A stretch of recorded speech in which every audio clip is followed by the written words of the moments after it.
ओम अज्ञानतिमिरन्धस्य ज्ञानाञ्जनशलाखया चक्षुरुन्मीलितं येन तस्मै श्रीगुरवे नमः। नमो ओम विष्णुपादाय कृष्णपृष्ठाय भूतले श्रीमते भक्तिवेदान्तस्वामिन् इति नामिने। नमस्ते सरस्वती देवे गौरवाणी प्रचारिणे निर्विशेषशून्यवादी पाश्चात्यदेशतारिणे। जय श्री कृष्ण चैतन्य प्रभु नित्यानंद श्री अद्वैत गदाधर श्रीवासदि गौरभक्तवृंद। हरे कृष्णा कृष्ण कृष्ण हरे हरे, हरे Ram Ram Ram Hare Hare.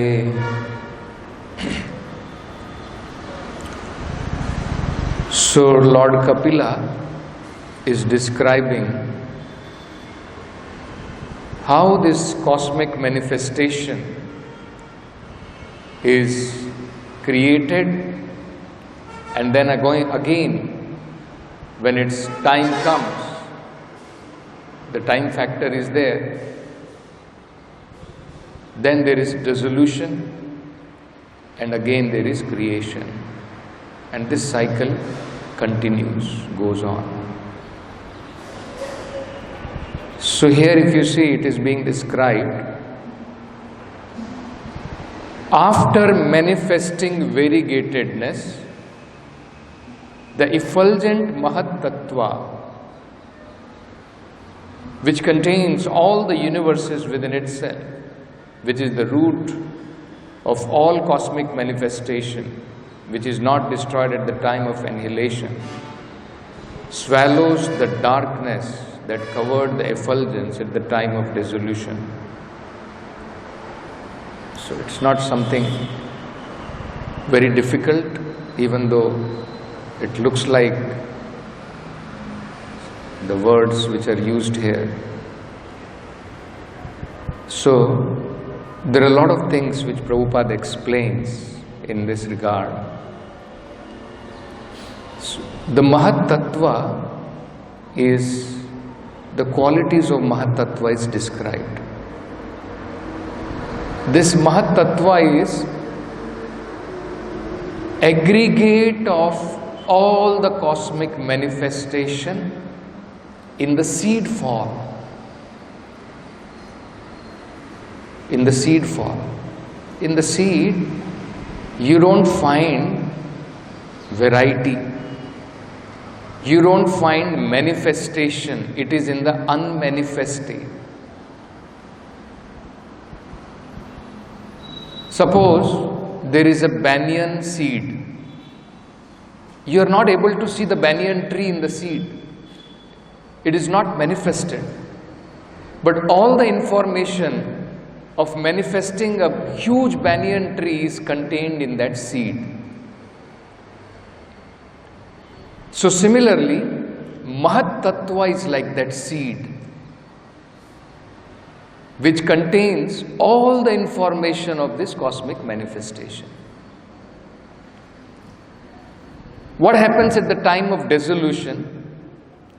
Everything becomes unmanifest, dissolves back once again into Mahat Tattva. It rolls back into Mahat Tattva and again becomes like a seed.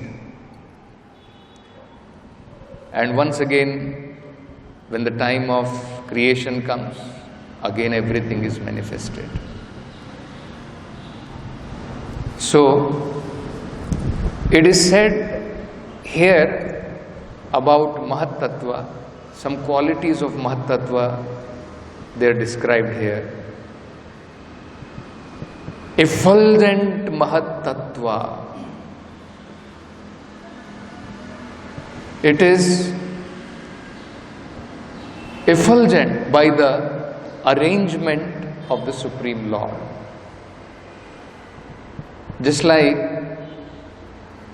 when Brahma, he is called Swayambhu, even though the name appears like by his own arrangement, Brahma has no birth. but we understand from the Vedic literature he is called Swayambhu, because directly he is given birth by the Lord without making use of his energies. Similarly, this Mahat Tattva is energized by the Supreme Law. And that is why it is effulgent Mahat Tattva. When the Lord glances at Mahat Tattva, it becomes energized and it starts becoming manifest into varieties. Varieties come into existence. Then it is said, contains all the universes within itself. So this is the definition of Mahat Tattva. It contains all the universes in seed form, which is the root of all cosmic manifestation.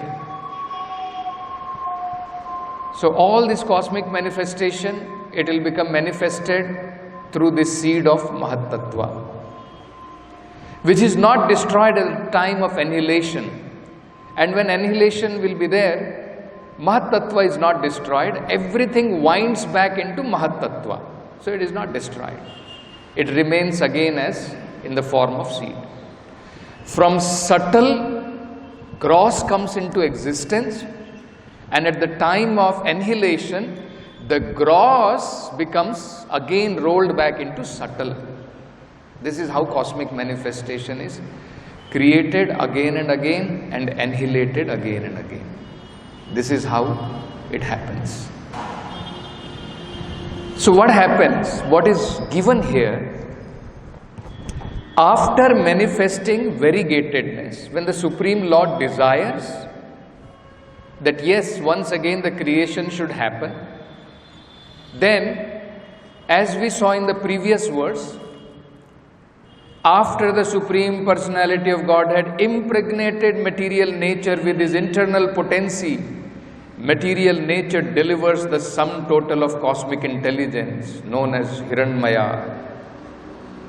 This takes place in material nature when she is agitated by the destinations of the conditioned souls.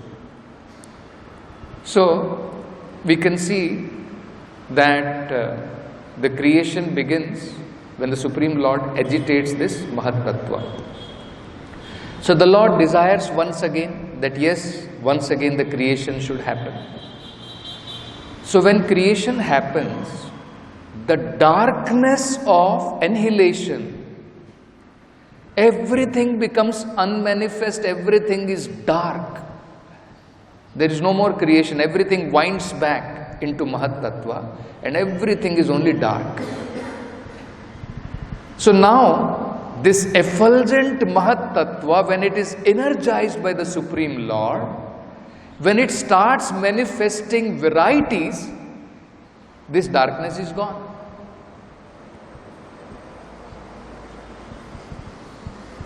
So that is how it is said here. It swallows the darkness that covered the effulgence at the time of dissolution. Mahat Tattva being energized is effulgent. But when dissolution happens, everything becomes dark. This effulgence is gone. And once again when the Lord energizes and it starts manifesting varieties, then once again this darkness is swallowed by this effulgence, and now we will see varieties begins in this cosmic manifestation. All different creation will start happening. Senses will be formed, the material ego will be formed, the different bodies of the living entities will be formed, the 10 senses and the sense objects, all these material elements, we saw different material elements, they will all come into existence now. They were all in the form of a seed, now they will all start becoming manifested. So, in the purport, Prabhupada explains some very important things. Prabhupada is saying, from this one can understand the energies of the Lord are ever existing. Manifestation may not be ever existing. Sometimes it is manifest, sometimes it is unmanifest. But material energy of the Lord, it is eternal. That is always there. Because Krishna is Sat, all his energies are also Sat. Manifestation is temporary. The example is given. The sky in comparison to the cloud is eternal. It is permanent. Whereas cloud is manifested sometime and it is unmanifest at other time. It dissolves. This is how creation takes place.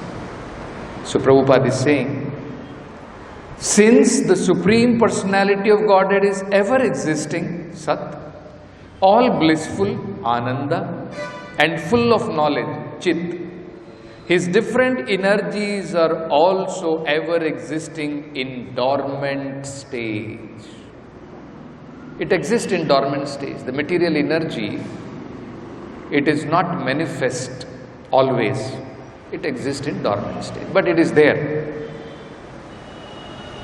Thus, when the Mahat Tattva was created, so when manifestation starts, it manifested the material ego and swallowed up the darkness which covered the entire cosmic manifestation at the time of dissolution.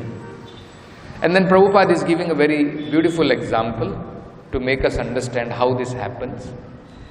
Idea can be further explained. Person at night remains inactive, covered by the darkness of night. You see, we are inactive in the night and there is darkness all around. Then, when he is awakened in the morning, the covering of the night or the forgetfulness of the sleeping state disappears. So, this is how this cosmic manifestation is also compared to our sleeping.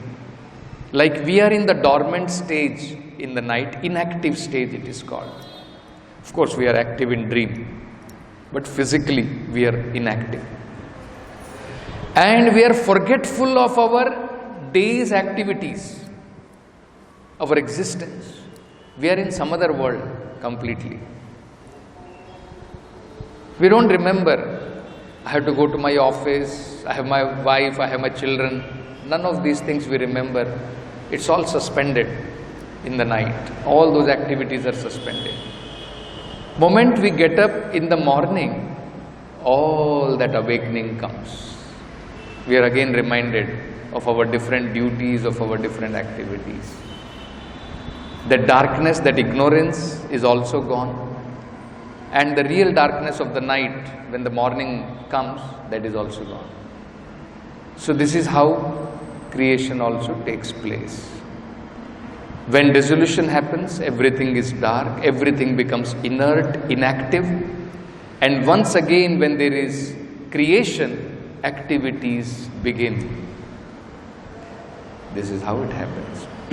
Similarly, when the Mahat Tattva appears after the night of dissolution, the effulgence is manifested to exhibit the variegatedness of the material world. So it was inert, inactive, now varieties will start appearing. And that is how it is called as effulgent.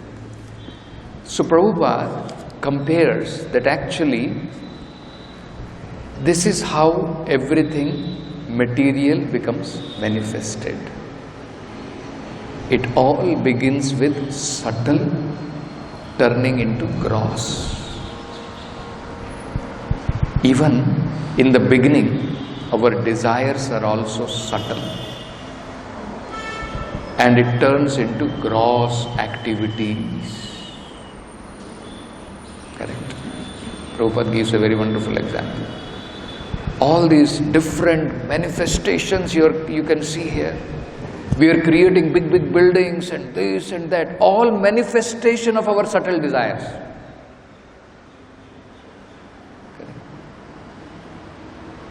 And the whole creation actually is because of the desire of the living entities.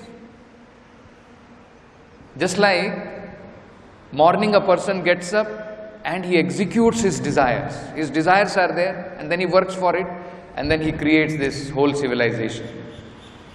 Similarly, this whole cosmic manifestation is just because of the desires of the living entity to lord it over material nature. The Lord has facilitated this desire to be fulfilled in this material creation, in illusion. You see. So, everything begins with like a seed and then everything becomes grossly manifested. So Prabhupada says, from the Vedas we understand this is called Suptottita Nyaya. Same example what Prabhupada has given. The person is inactive, inert at the time of night, and then later on when he wakes up all his activities begins.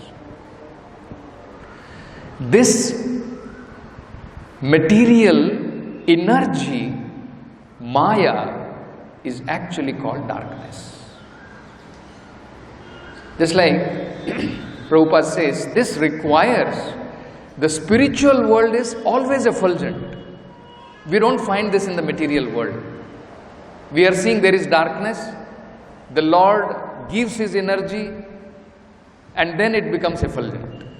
It requires some kind of giving of energy, giving of light. There is sun required in the morning, moon required in the night, electricity is required. Otherwise, by nature, this is dark. And that is how we find the Vedic literatures, they're always saying, Uttishta prapya varan nibodatah jagrata. It is saying that we should not be sleeping in this darkness of Maya, of illusion. This human form of life is a chance to get up, to become awakened to real activities. Even though we are active according to Bhagavad Gita, according to spiritual life, we are still sleeping. We are still ignorant. We are active madly. And that is how we find Chaitanya Mahaprabhu is saying, Jiva Jago, Jiva Jago. One may wonder, where is, I am Jagrata only, I am awakened. Kota Nidra Jao Maya Pishachi Rakole. Just like Prabhupada says, just like we sleep on the lap of our mother, we are sleeping on the lap of Maya. Isn't it? That is how. So we have to be awakened. And this awakening can be done only in sadhu sangha. Otherwise it is not possible. Just imagine, actually all of us previously, we were all sleeping. Bhagavad Gita says, Ya nisha sarva bhutanam tasyam jagrati samyama. When it is night for all people, it is daytime for person who is self-realized, who is advanced in spiritual life. Both externally and internal meaning, Prabhupada explains about this. Even physically, it is true. When people are awake late in the night, the spiritualist wants to give rest to his body so that he can get up early in the morning and again start his spiritual activities. So there also we can find. And when people are sleeping in the morning, the devotees are awake. So practically, externally also we can see there is a difference. That which is night for materialist is a day for spiritualist. That which is day for them is night for us. And the inner meaning Prabhupada explains, the activities of materialist is a night for a devotee. He is not inclined, he is inactive in those activities. It is night for him. People are so much inclined in sense enjoyment, devotee is not active in sense enjoyment. He is sleeping in those activities, not awakened in those activities. And what is day for the devotees, what activities he is awakened in, people are sleeping. They are not inclined, they are not interested. What is this chanting Hare Krishna? They are not inclined. It is night for them. What is day for us? So, if you see this word, Prabhupada very nicely explains this word. He says, Swatejasa, just like Mahat Tattva has the capacity to become effulgent, similarly every living entity, at least in human form of life, has a capacity to be awakened to reality. How beautifully Prabhupada explains. He says, Swatejasa, inherent capacity is there in the living entity to become awakened to its real identity. But it is possible only in the association of devotees. Isn't it? Actually, we can see this. Most of us used to visit temples, there is no doubt about it. We all come from pious families, and especially during exam times, we would be visiting temples. But that spiritual life, we have to become awakened from material activities. This material creation is something temporary. This material life is temporary. We have to become spiritually realized. We have to go back to Godhead. All these different activities we are carrying out, it's only resulting in suffering life after life. We were never knowing any of those things. Even though we were visiting temples, all those things were there. We were taking it just like any other activity we do. So when that awakening begins, that is possible only in the association of devotees. So Prabhupada says, our Krishna consciousness movement is meant both for creating Shraddha and then to give sadhu sangha. Sometimes people may be inquisitive and they may themselves come inquiring about what is spiritual life. They have some Shraddha. But otherwise, this Krishna consciousness movement can ignite that Shraddha which is already there. This Shraddha is not imported from external anywhere. This Shraddha is always present. It is covered now by ignorance. That awakening has to be done. So just like when a man is sleeping, the best way to awaken is by sound.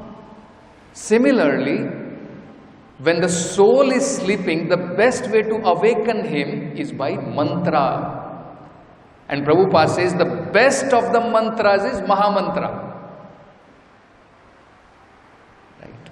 And that is what Chaitanya Mahaprabhu is doing. He is going out street to street, house to house, awakening people.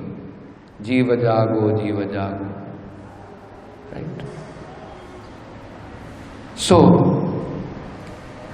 This is a very good opportunity for all of us that at least we begin our spiritual journey toward complete awakening, and we should be ready to give this opportunity to everyone to ignite their Shraddha, little Shraddha, whatever people may get.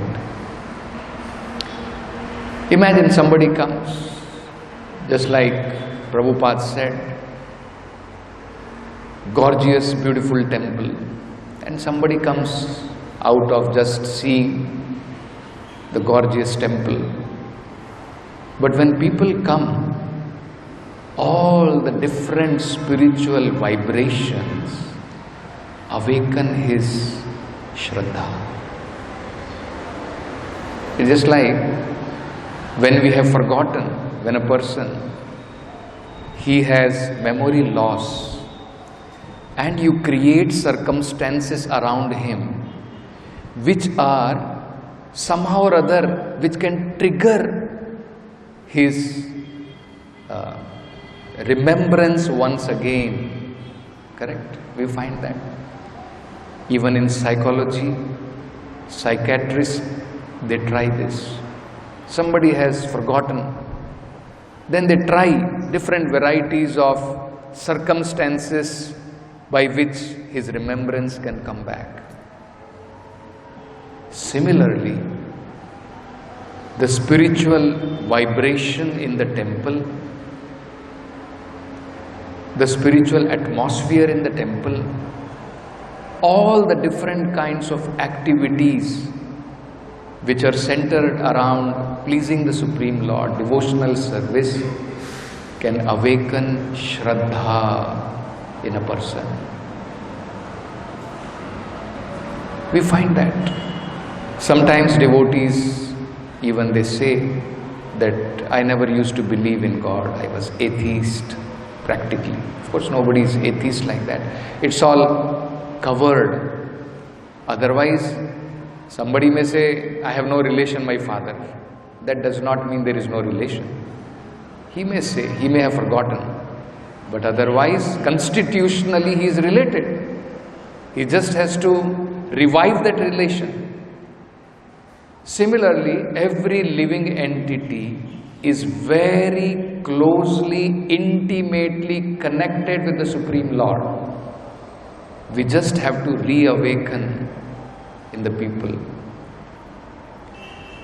So, it is actually a very good opportunity for all of us to carry on this mission of Chaitanya Mahaprabhu, which great Goswamis, and in that line Srila Prabhupada has established. Correct? What do we say? Krishna Prishthaya Bhutale. Right? Similarly about Rupa Goswami, we say Sri Chaitanya Manobhishtam Sthapitam Yena Bhutale. The desire of Chaitanya Mahaprabhu, the mission of Chaitanya Mahaprabhu was established by Rupa Goswami on this earth. So, this is the mission of the great Acharyas, that this human form of life is very important and it can give a chance to a person to become awakened in spiritual life. Imagine, no other life practically has this facility to become awakened. And there are hundreds and thousands of human beings who are sleeping in ignorance. How much important it is for devotees to realize and understand that people get this chance to awaken their Shraddha, Krishna consciousness. And these temples are a chance given to them to become awakened in Krishna consciousness. So, I was just seeing how, somebody had sent a message about Prime Minister's visit in Canada, and then from there I think he went to different countries. And he had one kind of some initiative he took and started one initiative. Just like we find he started a lot of initiatives in India. Swachh Bharat, correct. It became an initiative and we find it is going on. Similarly, he started one initiative in Canada and many other places, this time when he went, that every Indian who is there in the foreign country, he must take it as his duty to get at least 5 people to convince them to come to India. And then, this campaign started from one person, another person, and they are interviewing, yes, I will do, I am joining this campaign and I will try to convince 5 people and make them to visit India. Actually for us, lot of such campaigns, lot of such initiatives are already given by Chaitanya Mahaprabhu, by our Acharyas, by Srila Prabhupada. Chaitanya Mahaprabhu said, he gave this campaign, Yare Dekho Tare Kaho Krishna Upadesh. Are we following that campaign? Isn't it? Wherever you go, whomever you find, just speak about Krishna. We should do that. This is a campaign we should do. Jivana sarthak kari, Bharat bhumi te janm hoilo yaar. Whoever has taken his birth in India, he must make his life perfect. We should do this campaign. Yes, you have taken birth in India, especially at least try to make your birth perfect. And then once you make your life perfect, karo paropkar, and then you benefit others also. Isn't it? So a lot of such instructions we can find. So, if we are actually Vaishnavas, one of the very important quality of a Vaishnava is para dukkha dukhi. He does not have any kind of suffering. He has only one suffering. He is only unhappy. Otherwise there is no unhappiness for a devotee. This materialistic life, it's a passing phase. This does not create any unhappiness in a devotee. He understands what is this happiness, unhappiness of this material world. All temporary. Happiness is also temporary. Suffering is also temporary. Why I should be worried so much about this? But only one unhappiness he has is when he sees people suffering in this material world because of lack of Krishna consciousness. Root cause. Nothing else. No material advancement can give real happiness to anyone. Devotee is convinced about this. No change in the regime. Government will change. This will happen. That will happen. This will continue. Only thing which can bring about a revolution in the world is Krishna consciousness. Nothing else is lacking. Bhakti Siddhanta Saraswati Thakur Maharaj was very convinced. He used to say, nothing else is lacking in this world. Everything is sufficient. And everything is lacking because of lack of Krishna consciousness. So this is what we should do. And for that, it is very important that, just like Prabhupada also gave a lot of work to the devotees. When Prabhupada saw that devotees were falling left and right, and they were trying to preach out Krishna consciousness, they wanted to do big. But when Prabhupada saw that they were themselves failing in their own Krishna consciousness, then he said, thickening the milk, We should first boil the milk, make it thick. Isn't it? So, we have to have that kind of balance in our life, that if we practice Krishna consciousness properly, and then automatically we will have that energy, we will have that Krishna Shakti to influence other to take up to Krishna consciousness.